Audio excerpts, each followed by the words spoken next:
আসসালামু আলাইকুম। প্রত্যেককে শুভেচ্ছা জানাচ্ছি মাসুম মাহবুব। শীত মৌসুমে বাংলাদেশে সফরে এসেছেন তুমুল জনপ্রিয় একজন বক্তা, যার নাম ডক্টর মিজানুর রহমান আজহারী।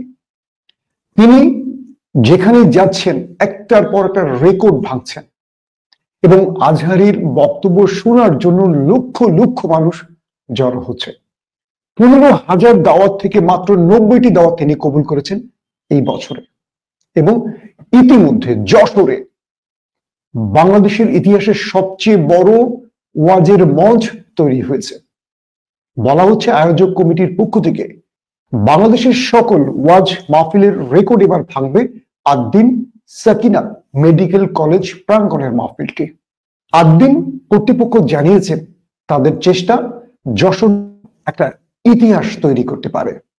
দিনের এই দাওয়াতের জন্য, মানুষের কাছে ইসলামের বাণী পৌঁছে দেওয়ার জন্য আদ্দিন কর্তৃপক্ষ চেষ্টা করছে বেশ কয়েকদিন ধরে।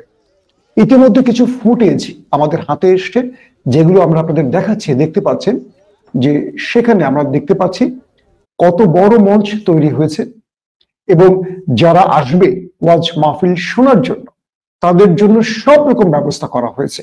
থাকছে ইসলামিক বইয়ের বিশাল সমারোহ, অর্থাৎ সেখানে বই মেলার মতো ইসলামিক বই মেলাও অনুষ্ঠিত হবে, এবং যারা দূর দূরান্ত থেকে ওয়াজ শুনতে আসবেন তাদের জন্য সব রকম ব্যবস্থা রাখা হয়েছে, যাতে নির্বিঘ্নে মানুষ দুর্ভোগবিহীন এই ওয়াজ মাহফিল শুনতে পারে। তার জন্য সব রকম ব্যবস্থা করা হয়েছে।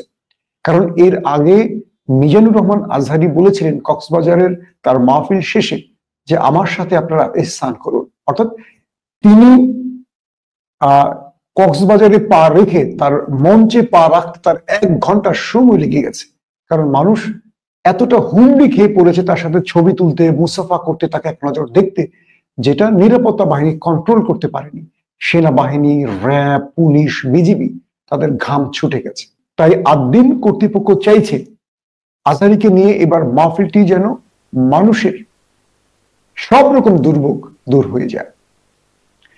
কোরআন এবং হাদিসের দাওয়াত পৌঁছে দেওয়ার জন্য বাংলাদেশের মানুষকে এভাবে এত সহজ করে, এত শৃঙ্খলাপূর্ণ ভাবে এর আগে কখনো ওয়াজ মাহফিল দেখা গেছে কিনা জানি না।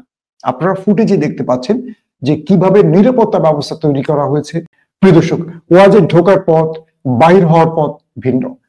কোন জোন থেকে গাড়ি আসবে, কোন ডিস্ট্রিক্ট থেকে গাড়ি আসবে, সেই গাড়িগুলো কোথায় থাকবে, সব রকম আলাদা ব্যবস্থা নেওয়া হয়েছে, এক জায়গায় যেন কেউ হুমড়ি খেয়ে পড়তে না পারে।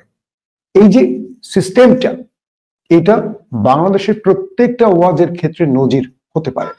আমরা বলবো যে আমাদের ওয়াজ মাহফিল, বিশেষ করে শীত কেন্দ্র করে যে ওয়াজ মাহফিল গুলো হয়, বহু জায়গায় আমরা দেখেছি যে আয়োজকরা এই শৃঙ্খলাটি রক্ষা করতে পারেন না। যারা ওয়াজিগণ বা যারা শুভানুধ্যায়ী, মানে যারা ওয়াজ শুনতে আসেন, তৌহিদি জনতা, তারা একটা বড় ভোগান্তিতে পড়েন। কিন্তু আদ্দিন এবার তারা যে আয়োজনটি করছেন 3 দিন ব্যাপী, এই আয়োজনটি সবার হৃদয় কেড়েছে। আমরা শিডিউলটি বলছি। প্রথম দিন অর্থাৎ আজ, প্রথম দিন যে ওয়াজ মাহফিল হচ্ছে সেখানে প্রধান অতিথি হচ্ছেন মাওলানা মামুনুল হক, এবং 2 জানুয়ারি অর্থাৎ আগামীকাল সেখানে উপস্থিত থাকবেন আরেকজন জনপ্রিয় বক্তা আমির হামজা, এবং 3 জানুয়ারি বাংলাদেশের নন্দিত জনপ্রিয় বক্তা ডক্টর মিজানুর রহমান আজহারী থাকছেন প্রধান অতিথি। আমি আশা করব আপনারা যারা আমার ভিডিওটি দেখছেন, ইনশাআল্লাহ এই মাহফিলে সবাই অংশ নেবেন। প্রিয় দর্শক, আরেকটি কথা, 3 জানুয়ারি ইনশাআল্লাহ যশোরে থাকছি আমি। আর ওয়াজ মাহফিলটি কোথায় হচ্ছে জানতে চাইছেন তো? আদ্দিন সাকিনা মেডিকেল কলেজ প্রাঙ্গণ, এটি যশোরের ফুলের হাটে অবস্থিত, এবং সেই দিন আপনাদের সাথে ইনশাআল্লাহ আমারও দেখা হবে।